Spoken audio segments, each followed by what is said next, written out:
Olá, sétimo ano, tudo bem com vocês? Hoje, terça-feira, dia 26 de maio de 2020, é a nossa quarta aula do segundo bimestre. Nosso mês de maio passou rapidinho, né? E antes de nós iniciarmos com os conteúdos dessa aula de hoje, vamos fazer a correção dos exercícios da aula passada? Então, pegue o seu livro e o seu caderno, que eu vou ensinar daqui, vocês irão me acompanhar daí, combinado? Vamos lá. O primeiro exercício é no livro, página 39. Vai abrindo aí na página 39. Número 1.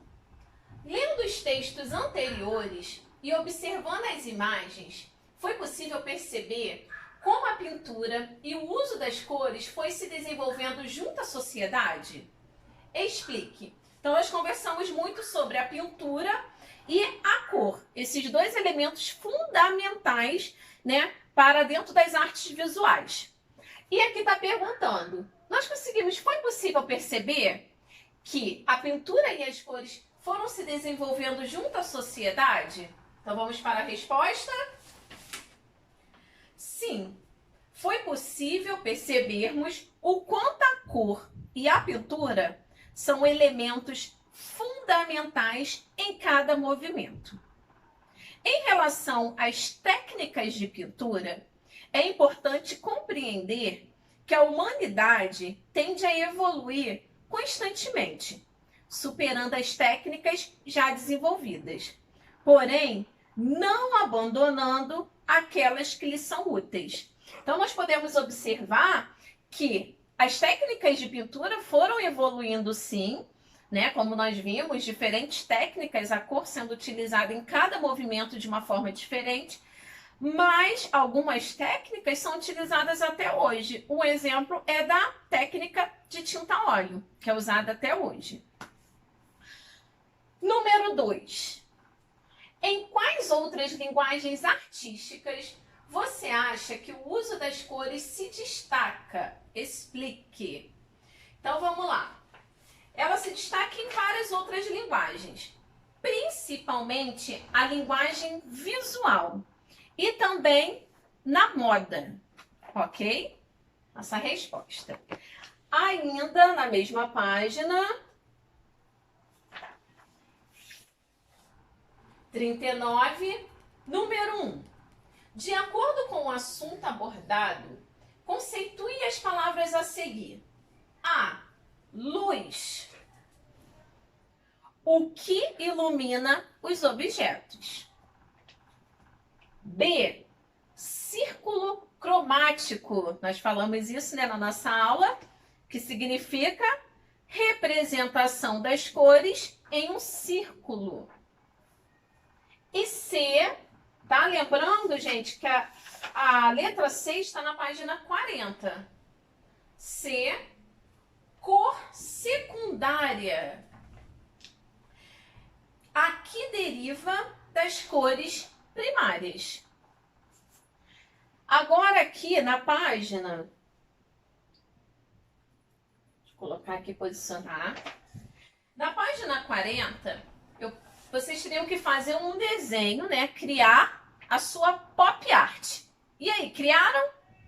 Então, a pop art, como nós vimos, para você fazê-la seguindo as regras, em primeiro lugar, precisava o quê? Ter um fundo de uma única cor. Então, olha o seu desenho aí no caderno. Vamos fazer a correção. Então, para ela estar inspirada no movimento pop art, ela precisa, que eu coloquei dois exemplos, tá, gente? Ela precisa ter um fundo de uma única cor. Observa aí seu desenho. Tá com uma única cor? Sim? Então está correto. E aqui eu falei para vocês pegarem um elemento da sua fotografia, né, que você quisesse retratar, e colocar lá a imagem e brincar com as cores. E aí, você brincou ou você foi realista? Eu falei que no movimento pop art, né, as cores não precisavam seguir o padrão realista. Você poderia brincar até com surrealismo. Igual aqui, ó, nós podemos ver a boca, né, está sendo pintada por diversas cores diferentes, no caso, em cada uma delas. E aqui também, né, a fotografia fotografia e você vê que aqui, ó, o fundo é de uma única cor e não brinca com realismo. Por exemplo, o tom da pele delas não estão reais, não é a cor real. E hoje nós podemos ver que existem muitos aplicativos que fazem isso aqui na nossa fotografia, que lembra muito o quê? O movimento pop art, que faz esse designer nas nossas fotos. Então, se você tem esse aplicativo aí no seu celular, brinque também um pouquinho com ele. Cria umas obras pop art e coloca lá, tá bom? Na sua galeria ou compartilha com algum amigo e coloca lá a marca escola, se você for colocar numa rede social, coloca lá um hashtag pop art, ok? Então, e o último exercício da nossa aula de hoje é a correção, né? Nós falamos sobre o Dia Internacional dos Museus e eu deixei 2 exercícios para vocês. O primeiro é a visitação à exposição virtual de Cândido Portinari. E aí, visitaram? Gostaram? Bem legal, né? Bem bacana. Muitas informações e o legal é que é sem precisar sair de casa. E depois que vocês fizessem a visitação, o outro exercício era no caderno. Então, pega aí seu caderno e acompanha aqui comigo. Agora que você já conhece sobre Portinari, escreva em seu caderno um pouco sobre a vida dele e suas principais obras. Escreva também sobre como foi a experiência de visitar uma exposição virtual. Nós conversamos, né, um pouquinho no Zoom semana passada e eu falei que no nosso próximo encontro eu vou querer saber de cada um de vocês como que foi essa experiência. Foi legal? Foi difícil? Né? E vamos agora falar um pouquinho sobre Portinari. Eu tenho certeza que lá vocês aprenderam muito sobre ele. Vocês observaram muitas obras de arte. Agora vamos falar um pouquinho sobre ele. Então pega aí seu caderno, vai acompanhando aí no seu texto. Então, Cândido Portinari foi um dos pintores brasileiros mais famosos. Este grande artista nasceu no interior do estado de São Paulo em 29 de dezembro de 1903. Destacou-se também nas áreas de poesia e política. Durante sua trajetória, ele estudou na Escola de Belas Artes do Rio de Janeiro. Visitou muitos países, entre eles a Espanha, a França e a Itália, aonde finalizou seus estudos. No ano de 1935, ele recebeu uma premiação em Nova York por sua obra Café. Deste momento em diante, sua obra passou a ser mundialmente conhecida. Dentre as obras, destacam-se A Primeira Missa no Brasil, São Francisco de Assis e Tiradentes. Seus retratos mais famosos são seu autorretrato, o retrato de sua mãe e o retrato do famoso escritor brasileiro Mário de Andrade. No dia 6 de fevereiro de 1962, o Brasil perdeu um dos seus maiores artistas plásticos. Aquele que, com sua obra de arte, muito contribuiu para que o Brasil fosse reconhecido mundialmente. Então, uma pena, né? Vocês me perguntaram lá pelo Zoom, eu já respondi, né? Que, infelizmente, Cândido Portinari não está vivo. Perguntar, professora, ele ainda está vivo? Não, ele não está vivo. E agora que nós já fizemos a correção, vamos para os conteúdos da nossa aula de hoje? Sim? Então, vamos lá. Os conteúdos da nossa aula de hoje são reproduzindo imagens por meio de gravura. Vamos falar um pouco sobre gravura, técnicas de gravura, essas 3 técnicas aqui. A xilogravura, a litogravura e a serigrafia, ok? Esses conteúdos estão no livro da página 41 até a página 46. Então, abre aí na página 41. Reproduzindo imagens por meio da gravura. O coletivo Impressoras piratas foi criado por um grupo de artistas de Berlim. Seu trabalho consiste em gravar elementos das ruas em bolsas e camisas. A técnica baseia-se em aplicar tinta em tampas de esgoto, placas e outras superfícies encontradas nas ruas e imprimir nos tecidos e papéis desejados, como vocês podem ver nas imagens. Vocês já ouviram falar dessa técnica? Não, acredito que não, né? Então é uma técnica assim nova, mas hoje em dia muito utilizada. Então eles pegam lá, eles vão às ruas mesmo à procura da arte, para poder ser impressa tanto em blusas como em bolsas. Então aqui vocês podem ver algumas imagens aí do livro, mas eu separei algumas imagens para vocês poderem visualizar melhor. Então vamos aqui, ó. Essa primeira, olha aqui que legal. Quando eu li a primeira vez, né, sobre essa técnica que eles utilizam, eu achei que não daria certo, mas dá certo sim. Olha que legal, ficou bem bacana, né? Ninguém diz que é a tampa de um bueiro. Então aqui, ó, tá aqui a base que eles utilizaram e aqui o resultado. Bem bacana, né? Agora vamos aqui, ó. A segunda impressão aqui vocês podem até ver como que eles utilizam, como que eles fazem, ó. Eles usam um suporte aqui de papel, prendem para poder, né, não sair do lugar ali que eles querem. Eles procuram a imagem, então não necessariamente precisa colocar, ó, a tampa do bueiro todo. Então eles escolhem ali o pedaço que eles querem passar para a camisa, né, fazer essa impressão para a camisa e coloca ali. Então eles passam um rolinho aqui de tinta. Acho que vocês vão conseguir ver nesse aqui. Sim, ó. Aqui vocês conseguem ver um pouquinho melhor. Ó, o rolo, eles usam um rolo de tinta. Passa, não pode botar muita tinta, tá? Tem que botar assim, mais ou menos. Nem tão pouco, mas também nem muito. E eles vão lá e colocam. Então nós vimos duas blusas e agora aqui, ó, um exemplo na bolsa. Bem bacana, né? Vocês já tiveram essa ideia? Nunca passou pela minha cabeça, não. Mas achei muito legal. Acho que agora eu vou começar a reparar os bueiros das ruas. Vamos lá agora, dando continuidade. Aqui na página 42. Vamos para os nossos primeiros exercícios. Sobre o tema penso. A técnica da gravura consiste em... Então, a técnica da gravura para você consiste em... Nós estamos iniciando falando, né, sobre gravura. Ah, professora, eu ainda não sei. Então, espera um pouquinho, que no decorrer da nossa aula de hoje, vocês vão entender um pouquinho melhor sobre a gravura. Aí depois vocês voltam e respondem esse exercício. Mas vamos aqui para a leitura do próximo.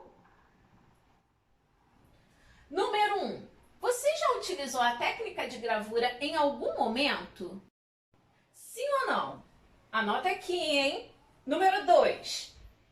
O que você acha que o termo gravura representa na arte? E aí? Você acha alguma coisa ou não acha nada? Espere um pouquinho a minha dica para vocês responderem esse exercício no final da nossa aula, que vocês vão entender um pouquinho melhor. Porque tem muita gente que confunde gravura. Então, agora na próxima página, nós vamos ver o que realmente é a gravura. Página 43. Muitas pessoas costumam confundir imagens e ilustrações com gravuras. A gravura é uma forma de produzir uma imagem e repeti-la várias vezes. Leia essas definições de gravura e reflita sobre elas. Primeira definição. Qualquer ilustração impressa, arte ou técnica de gravar. Trabalho feito por gravador. A chapa serve para imprimir o desenho. A gravura tem importância na impressão artística e na impressão comercial. Vamos agora aqui para a segunda definição. De um modo geral, chama-se gravura o múltiplo de uma obra de arte, reproduzida a partir de uma matriz. Mas se trata aqui de uma reprodução numerada e assinada uma a uma, compondo dessa forma uma edição restrita, diferente do pôster, que é um produto de processos gráficos automáticos e produzido em larga escala sem a intervenção do artista. Essa é a segunda definição. Então nós podemos ver que a gravura é uma das manifestações mais antigas da humanidade. E em seu processo de elaboração, o modo de impressão e gravação de imagens se modificou inúmeras vezes. Então vocês vão ver as técnicas, né, de gravura. Antigamente, no processo de criação de uma gravura, era necessário ter uma matriz para ser, vamos lá em cima,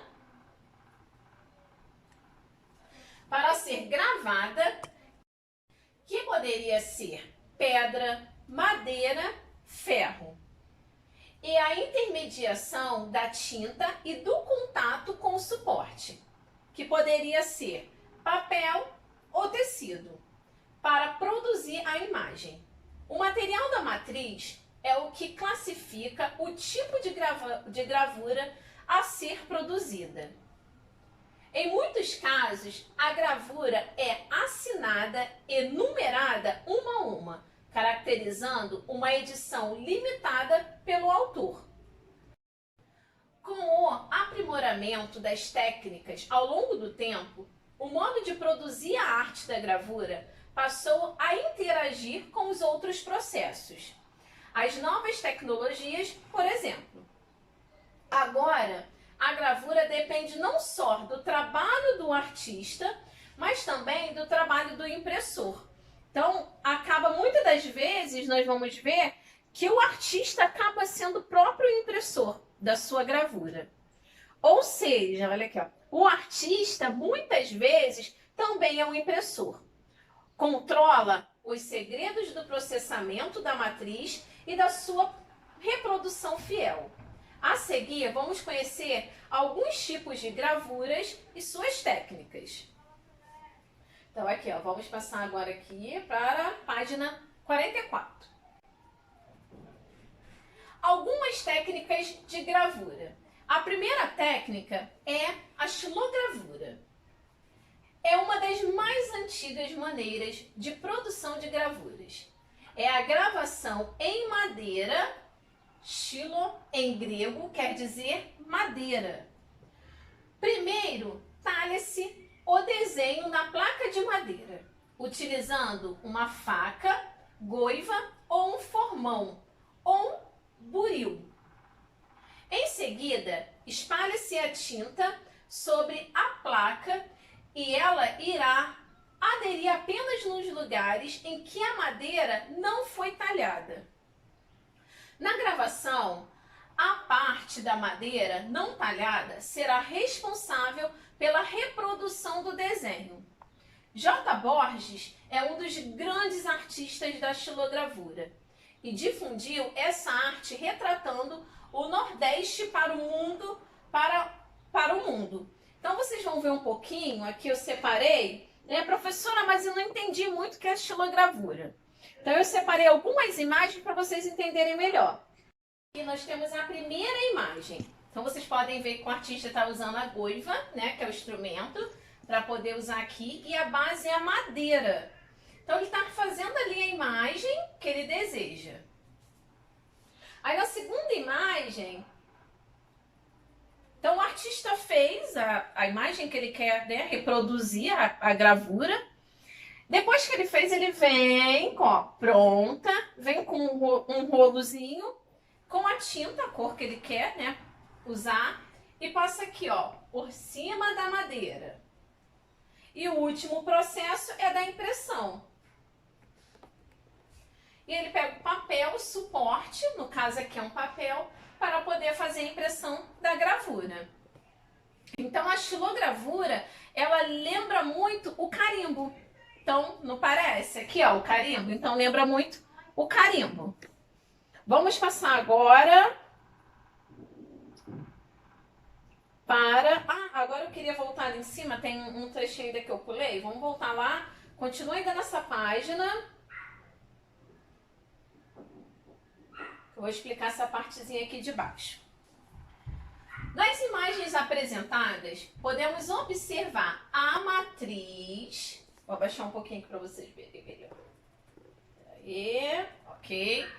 Então vamos lá. A matriz, né, nesse caso de madeira, igual os exemplos que eu dei também, na qual o artista esculpe o desenho e ao lado temos a xilogravura propriamente dita. Olha aqui a impressão, ó. A impressão do desenho feita a partir da pintura.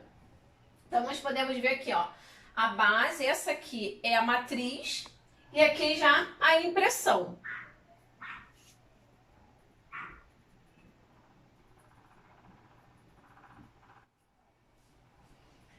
Feita a partir da pintura ou entintagem da madeira, em que será posicionado e pressionado o papel na qual se quer imprimir.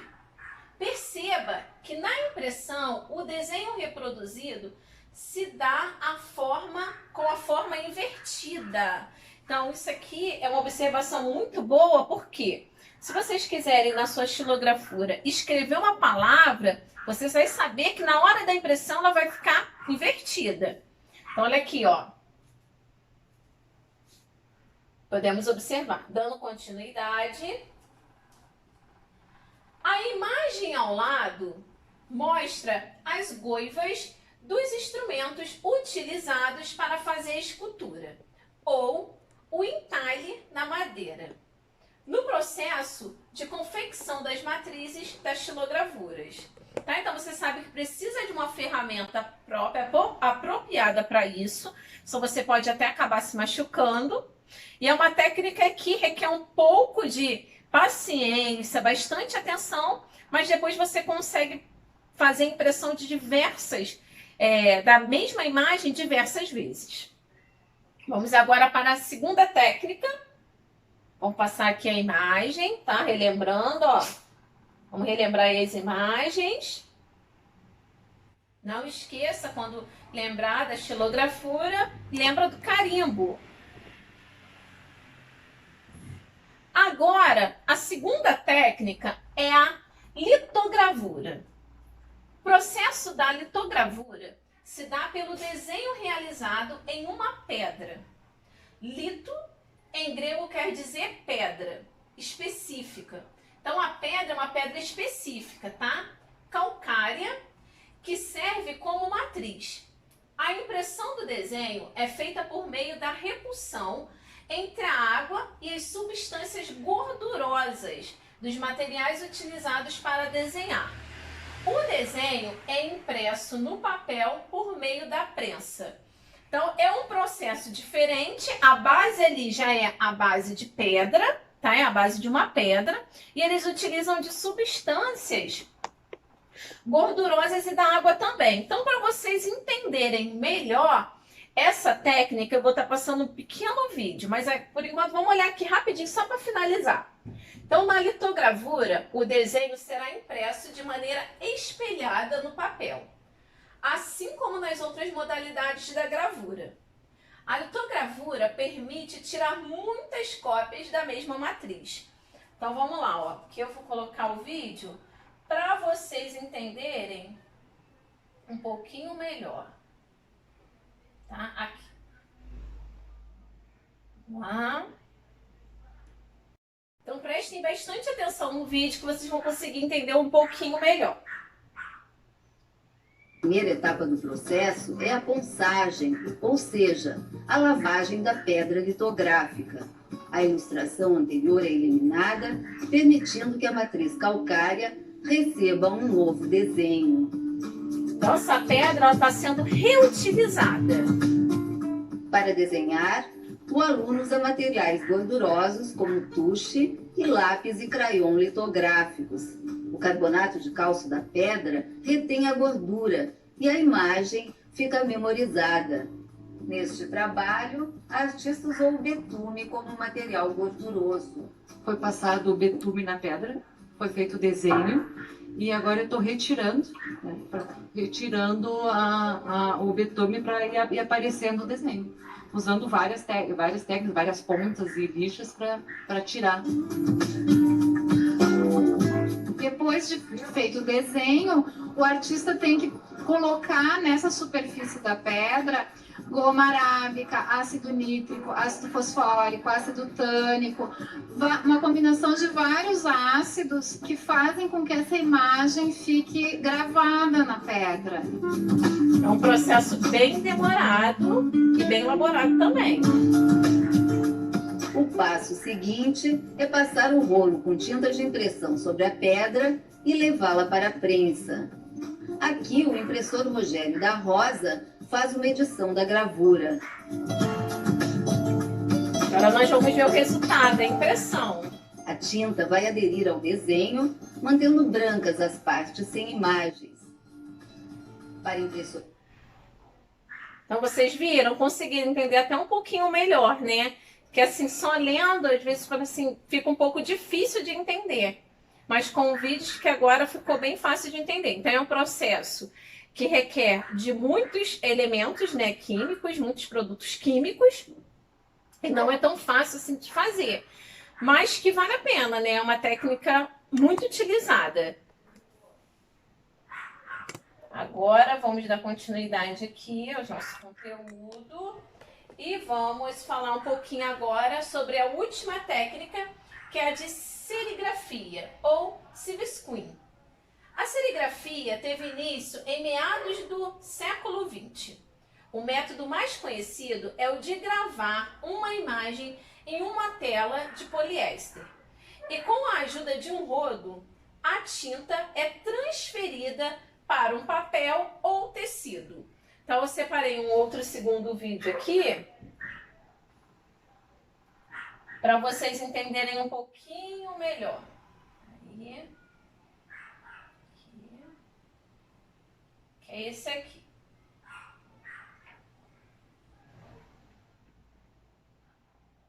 Você vai precisar de uma camiseta 100% algodão.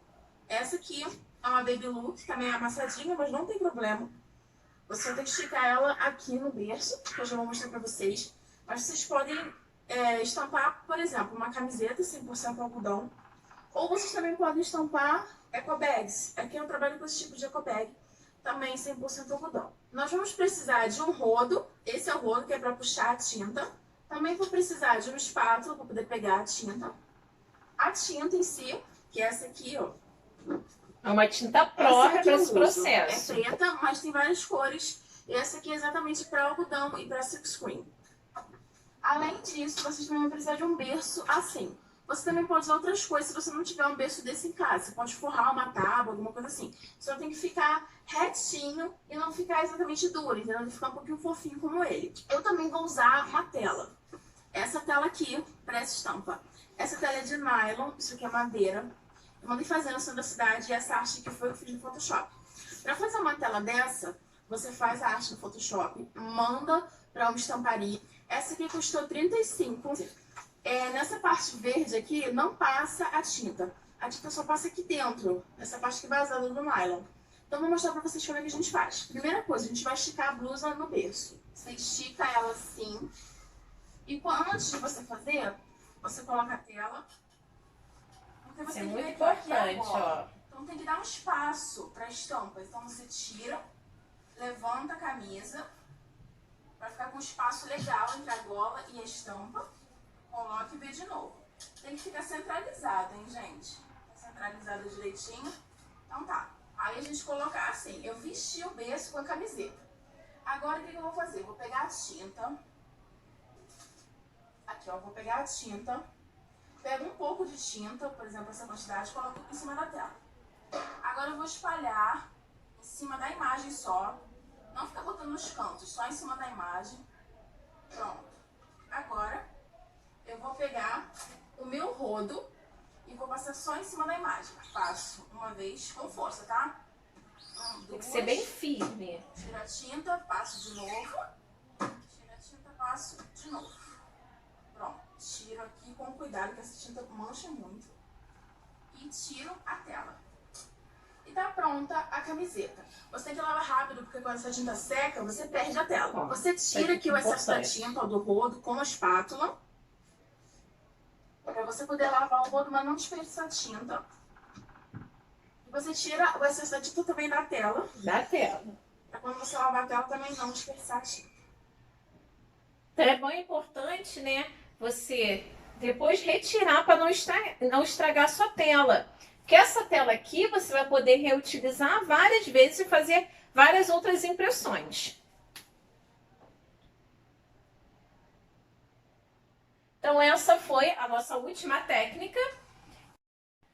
Serigrafia, que foi a técnica de serigrafia. Agora eu separei aqui para vocês entenderem um pouquinho melhor duas imagens. A primeira até do processo, né? Da litogravura, né? O processo, desde a parte do desenho até a impressão. E a segunda, o resultado da serigrafia numa camisa. Olha que bacana, né? Então, lembrando que assim, se você quiser, aqui ela foi impressa numa única cor. Mas se você quiser, eu quero fazer a impressão numa blusa e quero usar 3 cores diferentes. É muito importante vocês saberem que vocês vão precisar fazer 3 telas diferentes, tá? Porque a mesma tela só dá para aplicar uma única cor nela. Então, conforme muitas pessoas acabam fazendo uma única cor por conta da facilidade. Então, se nós olharmos aqui, ó, é a blusa da escola, ela lembra a técnica da Silver Screen. Agora, vamos para o exercício? Página 45, tá? Esse aqui está no finalzinho da página 45. Para conhecer um pouco mais sobre os artistas da estilogravura brasileira, pesquise e registre alguns dados sobre a J. Borges. Então, vocês vão fazer uma pequena pesquisa. Se esse espaço, né, e os demais não forem suficientes, você pode utilizar o caderno, tá? Para responder. Lembrando que tem que escrever o que aqui no livro? No caderno, para ficar bem organizado. Agora, a próxima página, 45. Esses outros aqui já estão na página...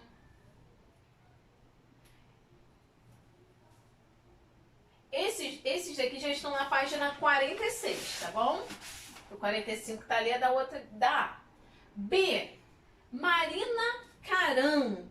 Então, pesquisa um pouco sobre a artista Marina Karam. C. Jovan Samiko. E a letra D, nosso último artista, Hansen Bahia. Ok? Então, vocês vão pesquisar sobre esses 4 artistas e semana que vem, durante a correção, nós vamos falar um pouquinho sobre eles. Só que o exercício do livro termina aí. E eu separei um exercício que eu quero que vocês façam no caderno. Então, no caderno, fazer uma obra utilizando a técnica de estilogravura no isopor. Tá? É agora a sua vez de fazer a impressão de uma gravura. Mas nós vamos utilizar, vocês irão utilizar o isopor como base. Então, com os materiais que vocês irão precisar? Bandeja de isopor, aquela que vem com alimentos do supermercado, tá? Não esqueça de fazer a higienização, lavar muito bem lavado. Folha de papel colorido, tá?